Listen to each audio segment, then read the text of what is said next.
December 5, 2012, the car carrier Baltic Ace collided with the container ship Corvus J in the North Sea, 65 kilometers off the Dutch coast.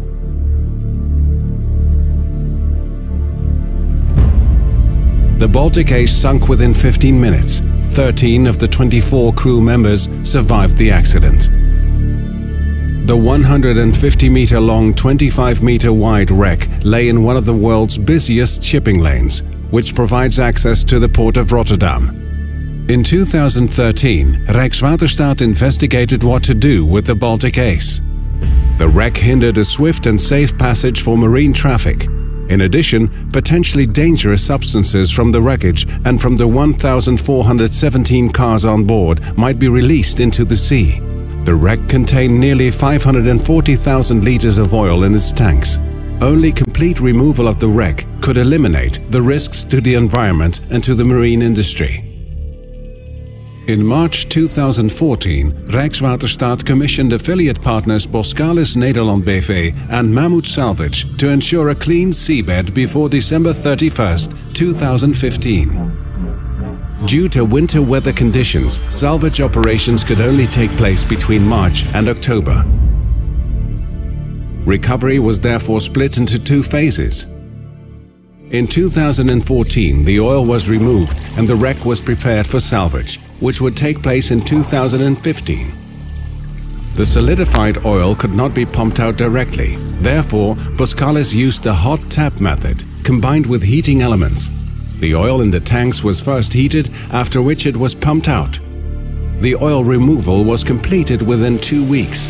In total, more than 456,000 liters were removed from the accessible tanks. The wreck was then prepared for removal. Divers cut holes into the hull to prepare it for lifting. They could also inspect the wreck from the inside.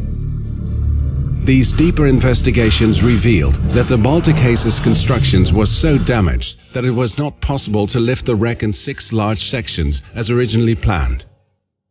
In the winter of 2014, salvage plans were adapted to accommodate the conditions of the wreck.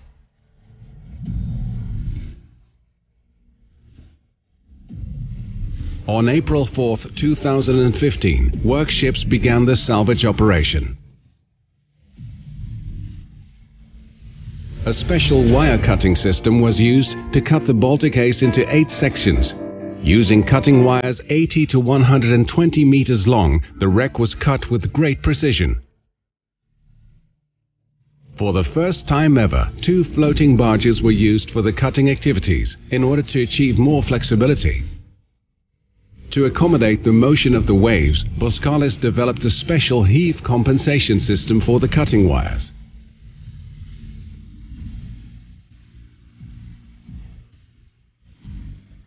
The cutting of the sections caused the ship to lose cohesion and the 8 sections became distorted. Each section also lay on the seabed in a different way. That required customized removal of each individual section. The stern and bow were lifted first. On June 7, 2015, the stern emerged from the water in a single piece.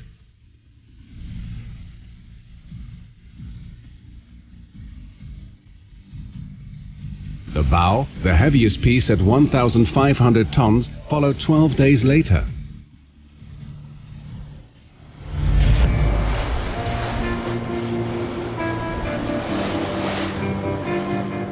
The remaining 6 sections were too weak to be lifted in this way. The lower parts of the ship were lifted in one complete section.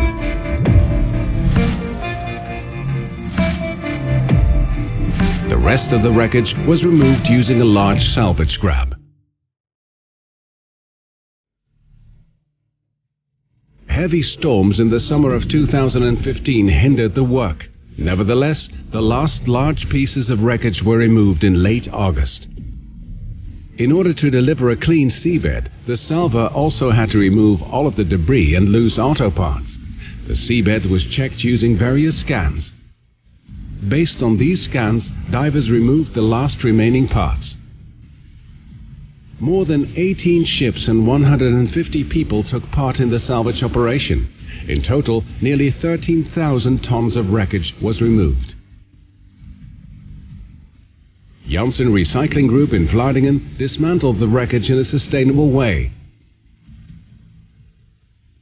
After the wreckage was cut into smaller pieces, the different materials, metal, plastic and auto parts, were sorted. As much as possible, the materials were recycled. The seabed was clean at the end of October 2015, 2 months before the deadline of December 31st. The shipping lane was opened for marine traffic in mid-November.